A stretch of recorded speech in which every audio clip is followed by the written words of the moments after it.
3-4 दिवसापासून आपल्या अहिल्यानगर शहरामध्ये शहराच्या परिसरामध्ये सुरू आहे आणि एक मोठं सालबादप्रमाणे आपलं भव्य दिव्य एक रक्तदान शिबिराचा देखील कार्यक्रम दरवर्षी असतो.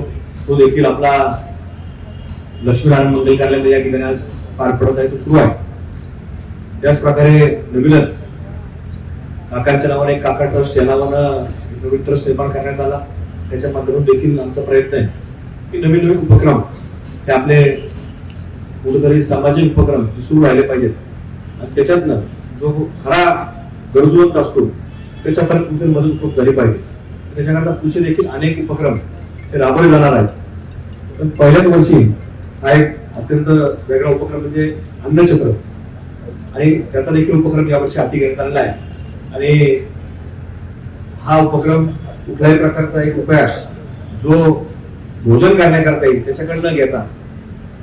त्याच्याकडनं न घेता उपक्रम वर्षभर 12 महिने हा सुरू राहणार आहे. आणि अनेक लोकांची मदत या सर्व कामांमध्ये लागत असतील, असं काही नाही की आम्हीच सगळे करणार आहे. पण दरवर्षी अनेक लोक याच वेगवेगळ्या माध्यमातून मदत आमच्यासारख्या कार्यकर्त्यांच्या पाठीमागे उपलब्ध करत असतात. त्याच्या माध्यमातून आम्ही देखील ही सगळी मंडळी काम करत असतो आणि ही प्रेरणा देखील अनेक मंडळींनी दिलेली आहे. त्याच्या माध्यमातून हा उपक्रम पुढेही चालू राहणार आहे आणि पुढच्या काळामध्ये देखील असे अनेक उपक्रम राहणार आहेत. त्यामुळं एक अचानक या 2 दिवसामध्ये हे कार्यक्रम ठरले आणि मोठ्या संख्येने रक्तदानचं शिबिर देखील मोठ्या संख्येने त्या ठिकाणी लोक सहभागी झाले. हा उपक्रम देखील आता आजपासून सुरू झाला, पण दरवर्षी काही ना काही भर अधिकची राहणार आहे. जसं मगाशी आता बागायकर साहेबांनी सांगितलं किंवा दिनेश जोशी यांनी देखील सांगितलं की गोशाळेचा देखील उपक्रम 2011 साली सुरू झाला आहे.